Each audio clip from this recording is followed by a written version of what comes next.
5세대 실비보험이 본격적으로 출시된다면 보장이 월등히 유리한 1세대, 2세대 실비보험 가입자분들 입장에서는 굉장히 유리하게 작용할 수도 있습니다.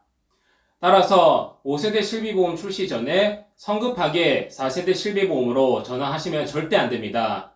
왜냐고요? 최근 보건복지부의 보도 자료에 따르면 을 추진하는 입법안이 예고되어 있기 때문인데요. 이와 관련된 내용에 대해서 자세히 살펴보면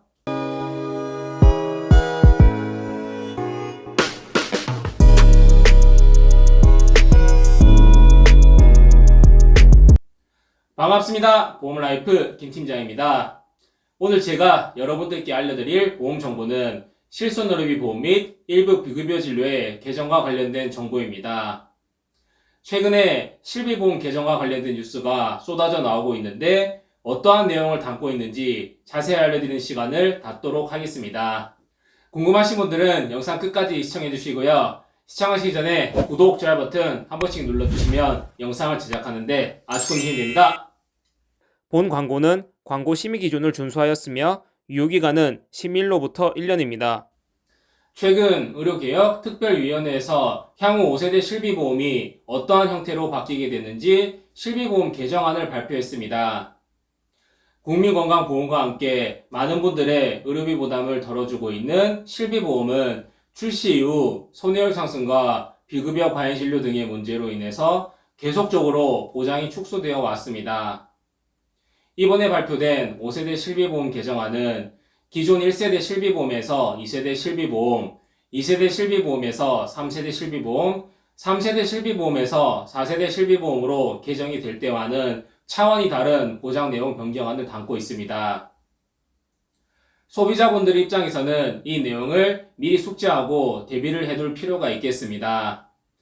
지금부터 제가 5세대 실비보험 개정안 중에서 가장 핵심적인 내용 몇 가지를 설명해 드릴 테니 집중해 주시길 바랍니다.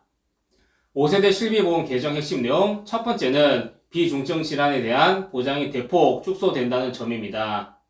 먼저 기존 1에서 4세대 실비보험의 본인 부담률을 한번 살펴보겠습니다. 2009년 7월까지 판매되었던 1세대 실비보험은 통원 진료 시 5,000원 혹은 만원을 공제하고 보상하며 입원 진료 시에는 본인 부담금이 전혀 발생되지 않습니다. 2009년 8월부터 2017년 3월까지 판매되었던 2세대 실비보험은 선택형과 표준형 두 가지 유형으로 나뉘게 되는데 선택형은 의료비의 10에서 20%를 본인 부담하고 표준형은 20%를 본인 부담합니다. 2017년 4월부터 2021년 6월까지 판매되었던 3세대 실비보험은 선택형과 표준형의 본인 부담률은 2세대 실비보험과 동일하나 3대 비급여 특약에 해당되는 MRI, 도수치료, 비급여 주사의 본인 부담률이 30%로 올라갔습니다. 마지막으로 2021년 7월부터 현재까지 판매되고 있는 4세대 실비보험은 급여 의료비는 20%, 비급여 의료비는 30%를 본인 부담해야 됩니다. 현재 판매되고 있는 4세대 실비보험은 초창기 1세대 실비보험에 비해서는 본인 부담률이 많이 올라갔다고 볼 수 있으나 그래도 비급여 치료의 70%를 보상받을 수 있기 때문에 의료비 부담을 해소해주는 역할을 충분히 한다고 볼 수 있습니다. 하지만 5세대 실비보험은 비중증 질환 비급여 보장 한도를 기존 5천만원에서 1,000만원으로 축소하고 본인 부담률도 50%까지 높이는 방향으로 갈 가능성이 매우 높아졌습니다. 그리고 실비보험 손해율 상승에 크게 관여하고 있는 비급여 치료 중 하나인 도수 치료를 환자가 치료 비용의 90%를 부담하는 관리급여로 전환하는 방안도 추진되고 있습니다. 5세대 실비보험에서는 관리급여 항목의 본인 부담률이 건강보험 본인 부담률과 동일하게 연동되므로 도수치료 비용이 10만원이라고 가정했을 때 보상받는 금액은 1만원 수준이 될 것으로 예상됩니다. 여기에 추가적으로 신규 비등재 비급여 치료도 보장하지 않는 등 비급여 치료에 대한 면책 사유를 대폭 늘릴 것으로 전망됩니다. 다만 중증 질환에 대한 보장은 현 4세대 실비보험과 동일한 수준으로 유지될 것으로 보입니다. 만약에 중증 질환에 대해서도 보장을 대폭 축소한다면 이건 보험이라고 볼 수가 없는 수준일 테니 당연한 결정인 것 같습니다. 5세대 실비보험 개정 핵심 내용 두 번째는 요양병원 입원 시 보장이 대폭 축소된다는 점입니다. 기존 실비보험에서는 요양병원에서 입원 치료를 받더라도 일반 병원에서 치료를 받았을 때와 비슷한 수준으로 보상이 가능했습니다. 그러나 5세대 실비보험으로 개정이 된다면 경증 환자에 대해서는 건강보험 급여 본위 부담률인 40% 수준으로 보상률이 축소될 가능성이 높습니다.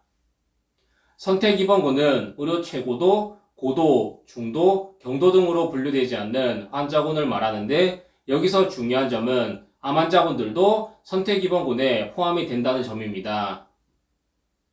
현재 마약성 진통제를 정맥주사제로 사용하는 일부 암 환자분들을 제외한 대부분의 암 환자분들은 선택입원군에 포함되어 있습니다. 노후 의료비 보장의 핵심이었던 요양병원 보장이 이렇게 축소가 된다면 이를 보완할 수 있는 요양병원 입원 일당 보험 등과 같은 보장의 필요성이 대두될 수 있습니다. 결과적으로 노년기 의료비 부담에 대비하기 위한 보험에도 변화가 불가피할 것으로 예상됩니다. 5세대 실비보험 개정 핵심 내용 세 번째는 기존 실비보험에도 변화가 있을 수 있다는 점입니다. 도수치료, MD크림, 각종 비급여 주사제 등 분쟁이 잦은 비급여 항목에 대해서 5세대 실비보험 개정안에 따라서 기존 실비보험도 보장 범위를 제한하게 될 가능성이 높아질 것 같습니다. 이건 현재도 몇 가지 적용되고 있는 기준이기도 한데 예전에는 1에서 3세대 실비보험에서 영양제나 비타민제 등의 비급여 주사를 맞았을 때 치료 목적으로 맞았다는 의사소견서만 첨부하며 문제없이 보상이 가능했습니다. 하지만 4세대 실비보험이 출시되고 나서부터는 1에서 3세대 실비보험도 4세대 실비보험의 비급여 주사 기준인 약사 법령에 의하여 정확한 효능 효과 및 용법 용량 등으로 사용된 경우에만 보상이 가능한 상황입니다. 기존 1에서 3세대 실비보험에는 약간의 이러한 내용이 전혀 나와 있지 않은데 4세대 실비보험과 똑같이 적용한다는 건 저도 도저히 이해할 수가 없는 변화인데 현재 전체 보험사가 이러한 보상 기준을 적용하고 있는 실정입니다. 만약에 5세대 실비보험이 출시되어 여러가지 비급여 치료에 제약이 생긴다면 기존 1에서 4세대 실비보험도 보장 범위가 제한될 가능성이 상당히 높아질 것 같습니다. 그리고 의료개혁특별위원회에서 발표한 5세대 실비보험 개정안에는 기존 구실비보험을 보험사가 매입해서 5세대 실비보험으로 전환할 수 있게끔 하는 내용도 포함되어 있었는데요. 현재 이 내용 때문에 소비자분들의 반발이 굉장히 심각한 상황인데 이건 약간 오해의 소지도 있다고 봅니다. 많은 소비자분들께서 보험사가 강제적으로 구실비보험을 5세대 실비보험으로 변경시킬 거라고 알고 계시던데 제 생각에 강제적으로 바꾸는 건 현실적으로 가능성이 낮습니다.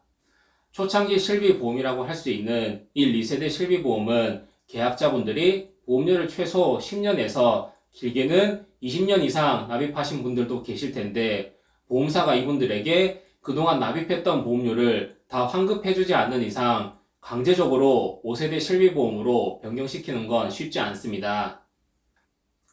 그렇다면 기존에 실비보험을 가입하고 계신 분들이나 미가입자분들은 어떻게 이 상황을 대처해야 될까요? 일단 신규로 출시될 5세대 실비보험보다 보장 면에서 월등히 유리한 1세대, 2세대 실비보험을 유지하고 계신 가입자분들은 성급한 전환보다는 추이를 지켜보시는 게 좋습니다. 최근 보건복지부의 보도자료에 따르면 과잉진료 의료가 큰 일부 비급여를 관리급여로 추진하는 입법안이 예고되어 있기 때문인데요. 관리급여란 과잉진료가 우려되는 비급여 항목을 건강보험 체계 안으로 편입시키면서 환자의 본인 부담률을 대폭 높여 관리하는 제도를 의미합니다. 쉽게 말해서 이 법안이 시행된다면 도수치료나 비급여 주사 등 병원마다 제각각인 일부 비급여 진료비 항목에 대해서 건강보험당국이 의료수가를 지정하여 진료비를 일괄적으로 통제할 수 있게 됩니다. 관리급여로 지정되는 일부 비급여 항목들은 환자가 부담해야 될 본인 부담률이 최대 95%까지 책정될 예정이라고 합니다. 과잉진료의 대표적인 사례라고 볼 수 있는 도수치료가 관리급여로 지정된다면 건강보험당국의 데이터베이스로 어느 병원에서 얼마나 자주 도수치료가 시행되고 있는지, 비용 청구가 어떻게 이루어지고 있는지 등등의 내용들을 실시간으로 파악할 수 있게 됩니다. 만약 특정 병원이 지나치게 도수치료를 자주 시행한다면 심사평가원의 제재나 진료비 조정이 이루어질 수 있습니다. 즉, 과잉진료 억제 및 진료비 관리가 가능해지는 것입니다. 이러한 정책 변화를 특히 반가워할 만한 분들은 보장면에서 월등히 위한 1세대, 2세대 실비보험 가입자분들이라고 할 수 있습니다. 1세대, 2세대 실비보험 가입자분들 대다수가 갱신 시 높은 보험료 인상률로 인해서 어려움을 겪고 계실 텐데, 보험사의 손해율을 높이는 비급여 주사, 도수치료 등의 비급여 진료의 관리급여화가 시행된다면 갱신 시 보험료가 급등하는 현상을 잡아줄 가능성이 상당히 높아집니다.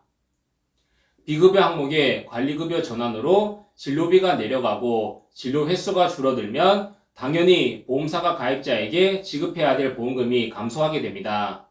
실제로 현재 보험사의 보험금 지급 내용 상당 부분이 도수치료나 비급여 주사 등에 집중되어 있는데, 해당 비용을 낮추는 효과만으로도 보험금 지출이 크게 절감될 것입니다.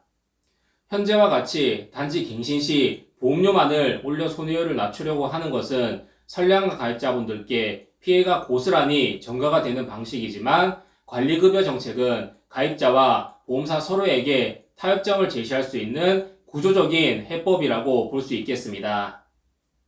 따라서 보장이 월등히 유리한 1세대, 2세대 실비보험 가입자분들 중에서 지금 당장 한 달 보험료를 납입하는 게 버거운 수준이 아니시라면 지레 겁을 먹고 4세대 실비보험으로 갈아타시기보다는 좀 더 추이를 지켜보는 게 유리할 수 있겠습니다.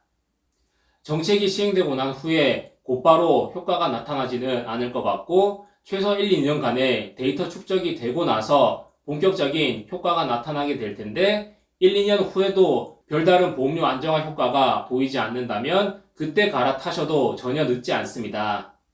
실비보험 전환은 내가 원하는 시기에 언제든지 할 수 있기 때문이죠.